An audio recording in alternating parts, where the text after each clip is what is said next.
Hello, Heroes of Arcasia. Back again with another episode of Patch Notes with Henry. Today we're going to be covering the November update, which is the Soul Harvest update. Has some cool stuff. We have a new advanced class with the Souleater. We have a bunch of progression events and other events to help support players wanting to level that up or another class. And we have an absolute ton of quality of life changes. Today we're going to hit on some of those highlights for the quality of life changes, but if you're ever interested in reading through all the nitty-gritty details, feel free to read below either on the website or find the link to the release notes in the YouTube video. Alright, one of the biggest pieces of content in this update is of course the Souleater advanced class. It's an assassin subclass, wields a giant scythe to harvest its enemies' souls. And has some very unique identity meter skills, such as turning into the very powerful Death Lord mode. There's no better way of showing this off than just hopping in game and trying it out. So let's hop in, check out some of the abilities, the class engravings, and what makes this class so cool. So we have the newest class in Arcasia. I'm going to show off some of the skills, abilities, class engravings pretty quickly. It's not going to be a comprehensive guide, but just want to give people an idea of what the class is, how the two class engravings function, and how it looks in combat, because some of the moves are pretty cool looking. So let's check it out.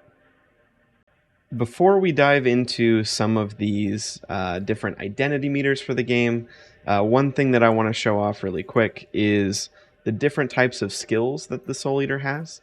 They're grouped into three different buckets. We have the Ghast skills, which are you using your scythe for different attacks. We have the Stygian skills, where you interact with the dead, as the Souleater, bringing things back to life, that sort of thing. And then the final category are your really heavy-hitting Death Lord skills. And the way that these interact with your identity meters at a high level is when you use your Ghast and Stygian skills, you're going to charge up these three different bars that are called Soul Stones. And you can use Soul Stones as a cost to pay for those really heavy-hitting Death Lord skills. So you can use Scythe skills, call things back from the dead, charge up, use a big ability.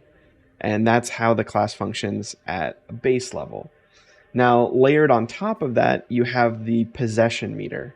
And this increases as you use the heavy-hitting Death Lord skills along with the Stygian skills. And when you enter this mode, you become much more powerful. You have a 13-second burst window where you're going to be doing even more increased damage to your enemies. And both of the class engravings kind of tweak how these two different class identities work at a base level. So let's cover both of those playstyles quickly, and I'll show off, how they function. All right, the first class engraving that we're going to cover is Full Moon Harvester. And the goal of this engraving is to make the Souleater feel a bit more like a burst class by really emphasizing that special Death Lord mode. So at level 3, you can see the benefits that you're going to receive are plus 14% crit rate. When using Soul Stones, you recover your possession meter by 5%, so, filling up your meter faster. And when you enter the Death Lord mode, the cooldown of your Death Lord skills, those really big heavy-hitting skills, reset. And the damage while in Death Lord mode for those skills is plus 15%, and their cooldowns minus 70%. So you can see when you, activate that mode, you're going to get those skills off cooldown and always be ready to go for a big burst window. Let's show off, what the playstyle kind of looks like at a base level. All right, so I'm just going to go through one cycle and show off, how this class engraving functions. At a basic level, you're just trying to charge up the Soul Stones to keep, your possession meter high, because when you use the possession meter, you get those Death Lord skills off of cooldown again, ready to go. So we can use some Stygian skills here.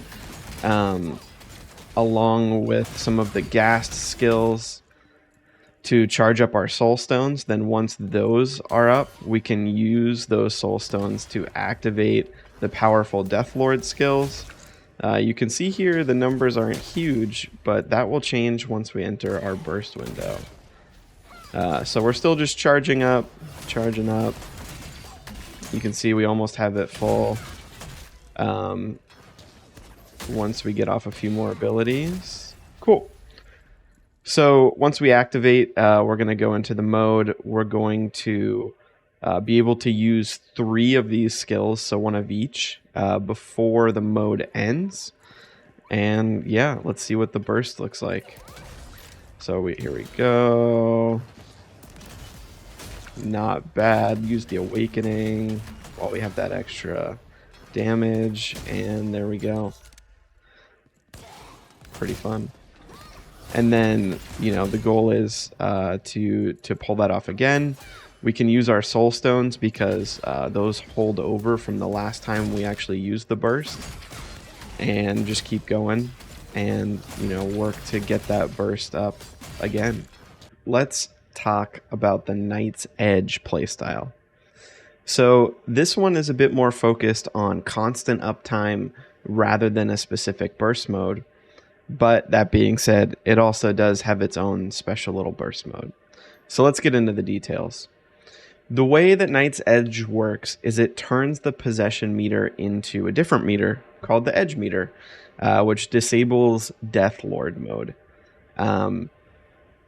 And also, rather than Deathlord skills using soul stones, they don't consume them until you've charged up 3 soul stones, and then they enhance the Deathlord skills and make them way more powerful. So this class is built around using a few more ghast skills than the other build, along with some Stygian skills, to charge up your soul stones and unleash the enhanced Deathlord skills, and then simultaneously working to increase your edge meter. And then when the edge meter is full, it automatically activates to give you the soul snatch debuff. And when that is given, you can't use the Deathlord skills anymore, but it actually does enhance all of your ghast skills.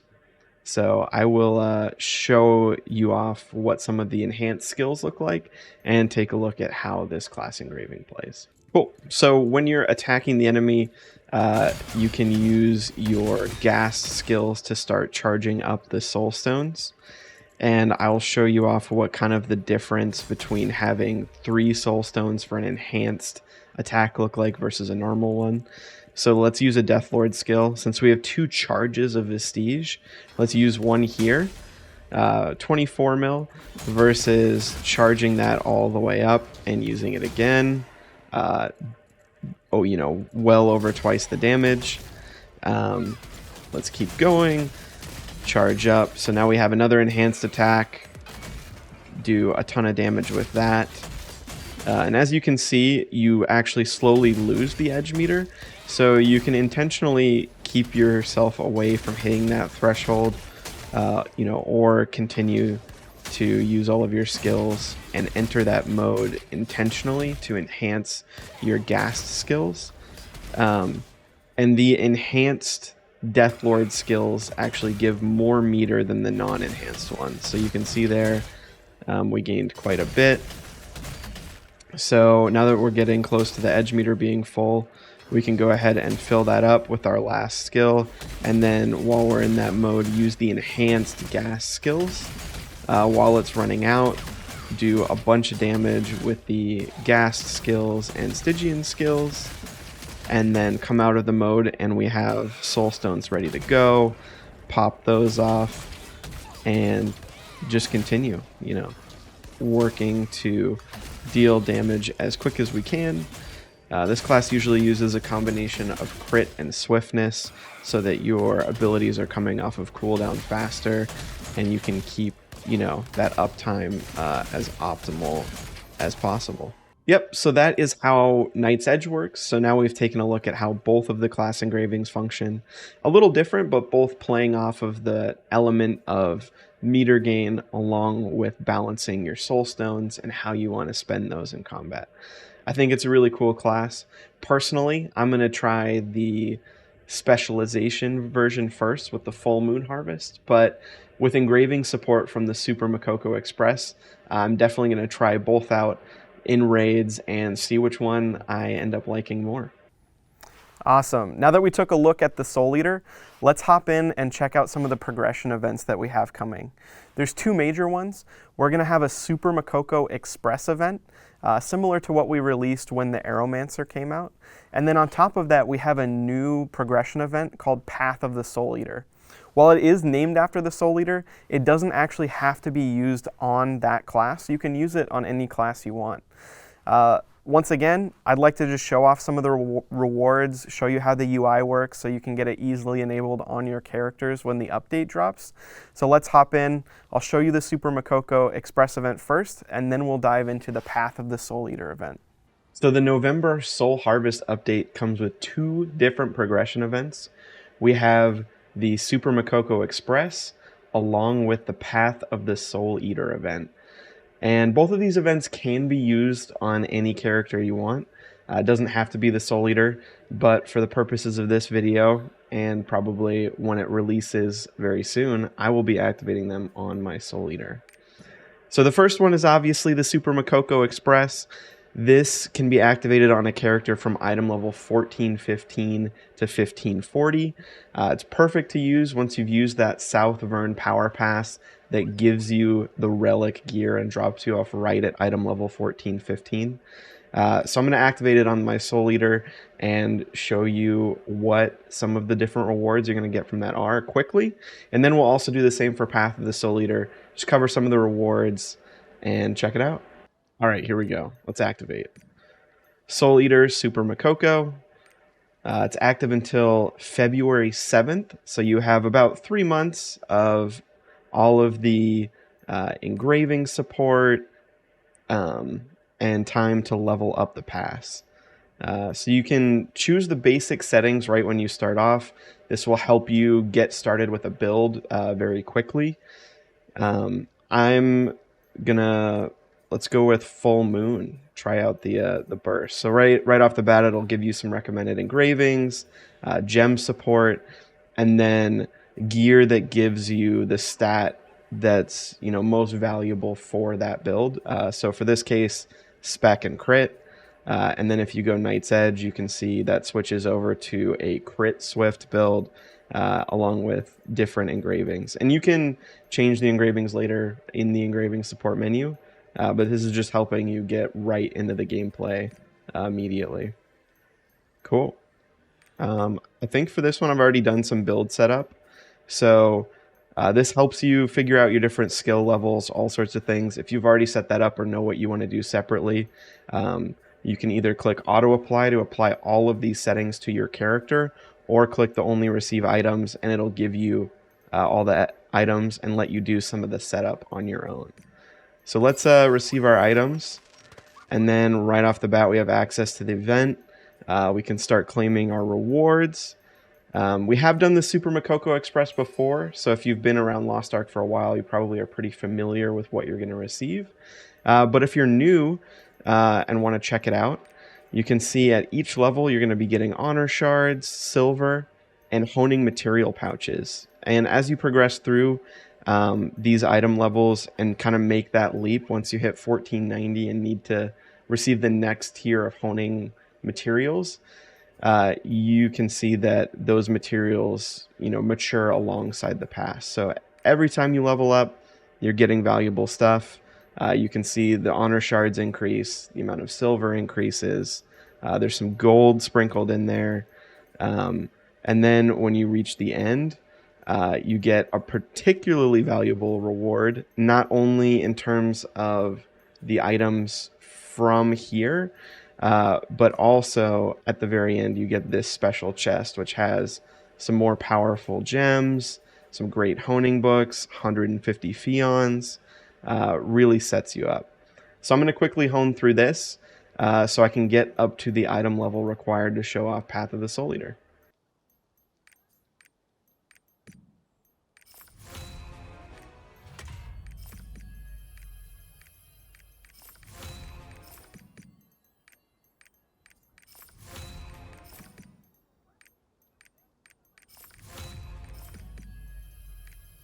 Oh, we missed a one tap.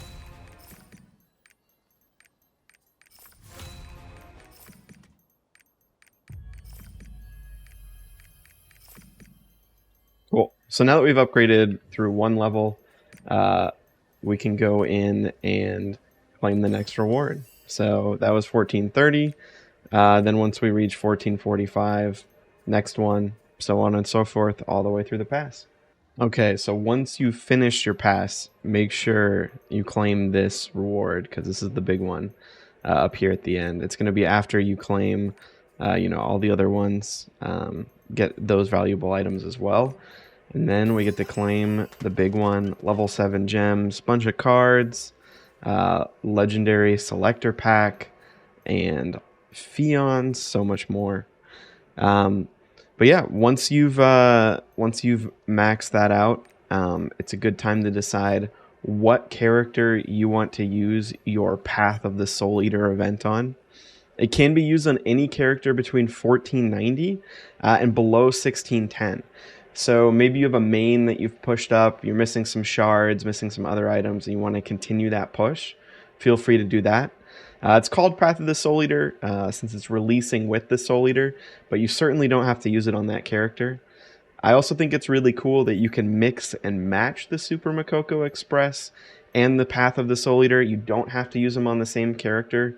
You can use one to get a character up, get those rewards, and this on another character you're interested in pushing even further, or use them on the same character and just work to get that character right into the end game as well.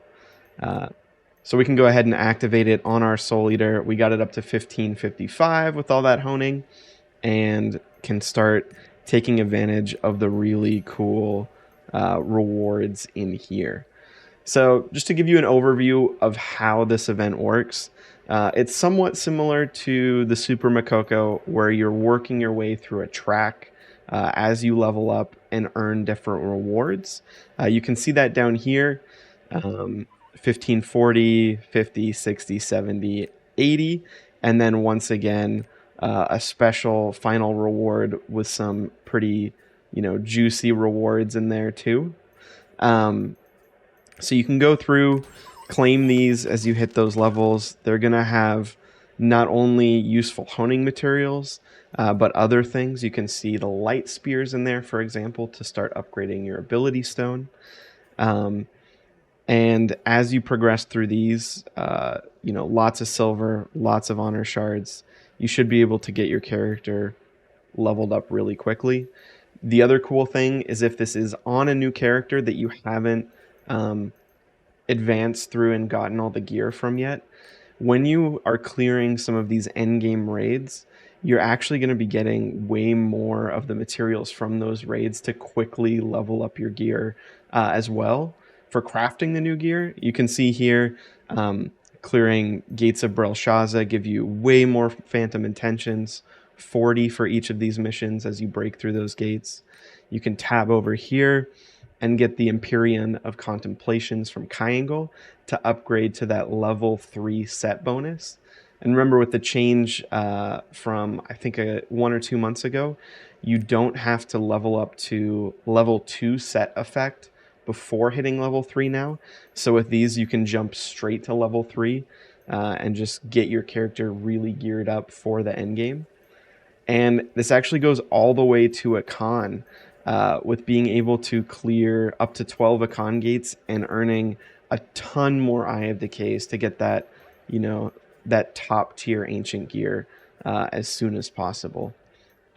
So yeah, really awesome event that I'm glad we were able to bring in. I think this will be great for both players pushing into endgame, or those that just want a boost of rewards as they start looking towards December and Voldis arriving next month as well. So a lot to look forward to here for new Souleater mains and veteran players alike. Just one final thing to note that's important. This event also goes until February 7th, 2024. So just make sure you're progressing and claim all of these awesome rewards before then. So one thing we know players have been really interested to hear about is our plan for reconnecting Jumpstart servers back into the server set that they're from. And we're actually going to be conducting that merge with the November update. So how that works is the server isn't going to be merged into another server.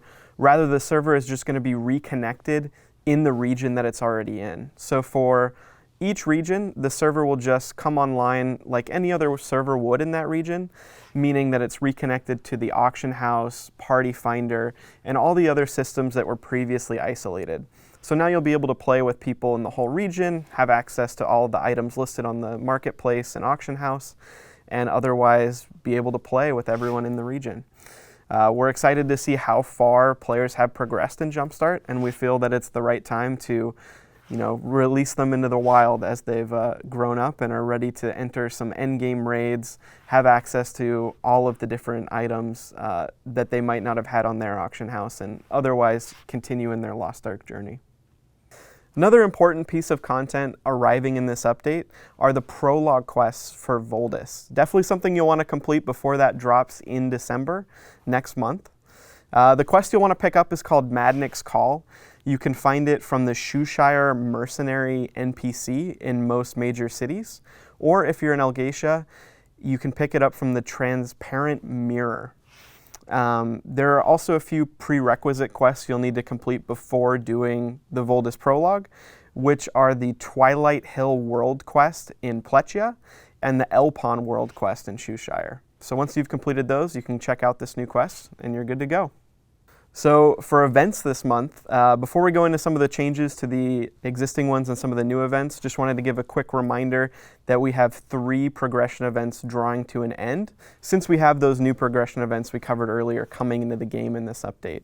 So last call for any rewards, you want to make sure you claim those before downtime for the new update, for either the South Vern Power Pass from when the Aeromancer launched, the Super Makoko Express event, and the Story Express event, all from that prior update. All of those are coming to a close, but we have those new ones coming in. On top of that, the Event Guardian raid will continue throughout this month. There's one small adjustment coming in for that. We're actually going to be adding in ancient gold coins, which can be redeemed for silver, for any players that have an excess of those event coins that they've stocked up, just so you have an outlet for those and can have a little extra silver maybe as you hone up your new Souleater advanced class. So in addition to the events ending and the tweaks to the current event, we actually have the daily playtime event coming back for this update. Great way for players to earn honing materials, silver, and card packs just for playing Lost Ark every day. We know it was a fan favorite from when we had it in the game a few months ago, so we're excited to be bringing that back for players looking to progress their Souleater or just earn rewards as they play Lost Ark. Along with that, we've also refreshed the standard daily login reward track and hot time events for the month as well. For store updates this month, we have 2 new cosmetic collections coming into the game, along with some special cosmetics just for the Souleater. We have some cosmetic showcases prepared to show off all of those videos, so let's go through all of the different ones coming in. So the first cosmetic collection we have are the Gothic skins. These include a nocturnal cat pet and a rose thorn mount as well. Let's check them out.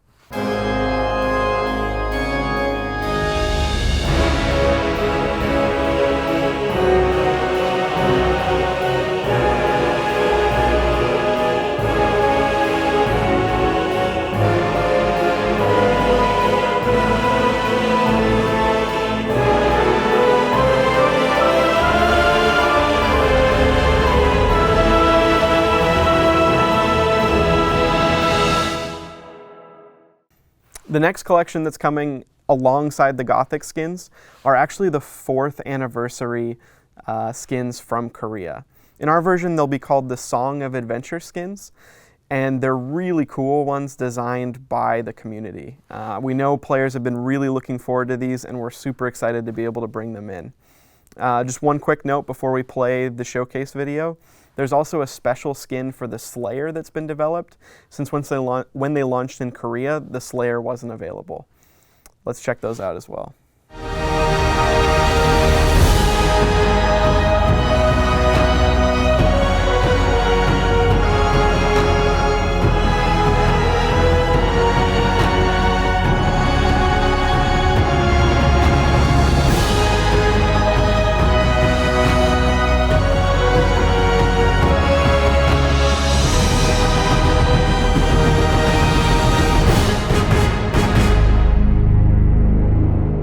And for all those excited to make their Souleater, we have some special cosmetics for that as well.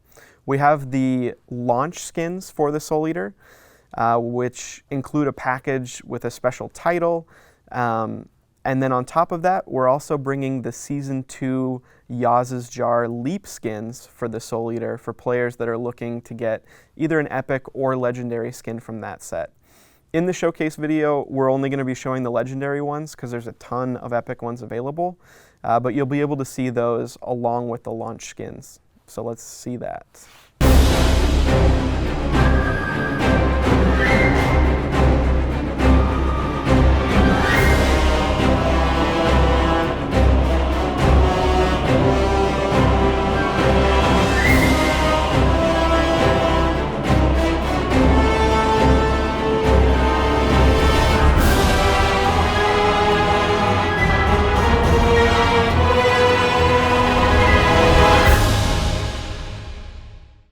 All right, so a big chunk of the changes arriving in this update are quality of life adjustments.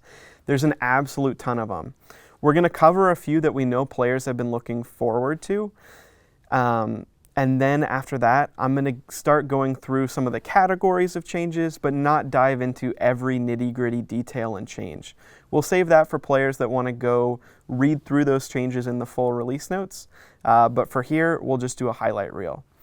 The first thing that we know players have really been looking forward to and are excited to bring in are the adjustments to the ocean liner, which lets players travel from ease from the world map directly.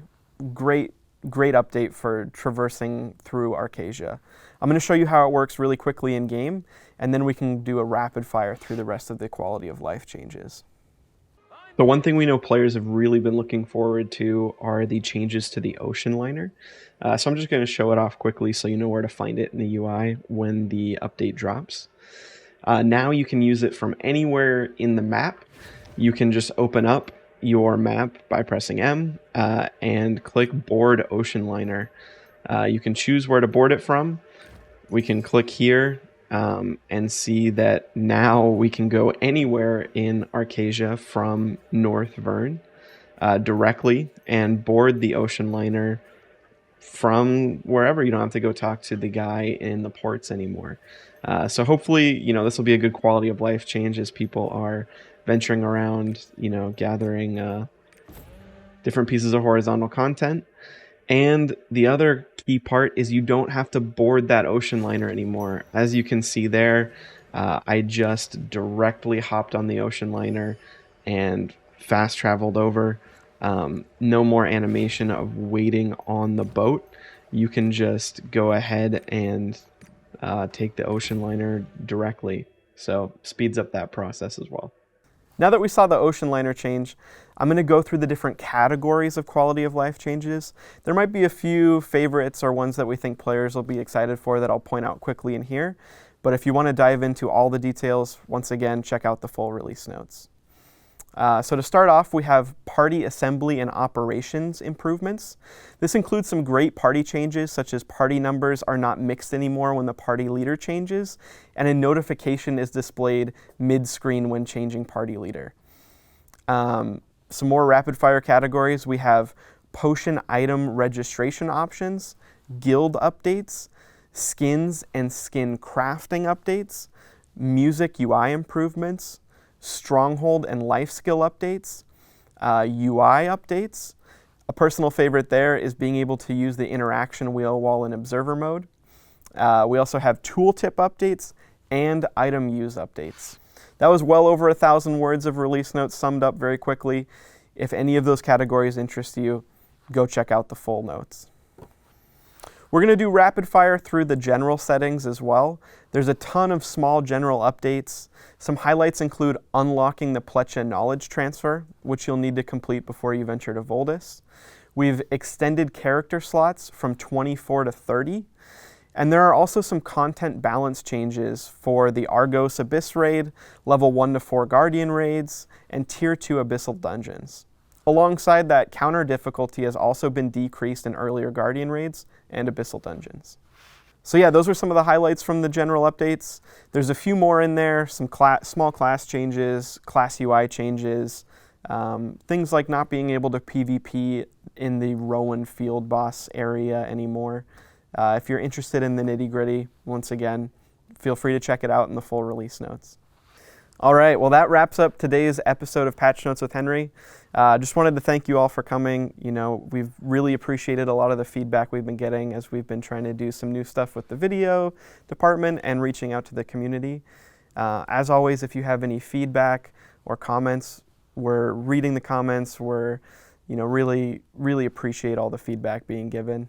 That brings us to this week's community question, which is, if you're making a Souleater, which build do you plan on playing? And if you're not planning on making a Souleater, what character do you plan on using the new progression events on? Let us know in the comments, and as always, like and subscribe. Lets us know that you're interested in more of this content in the future. Thanks, and I'll see you in Arcasia.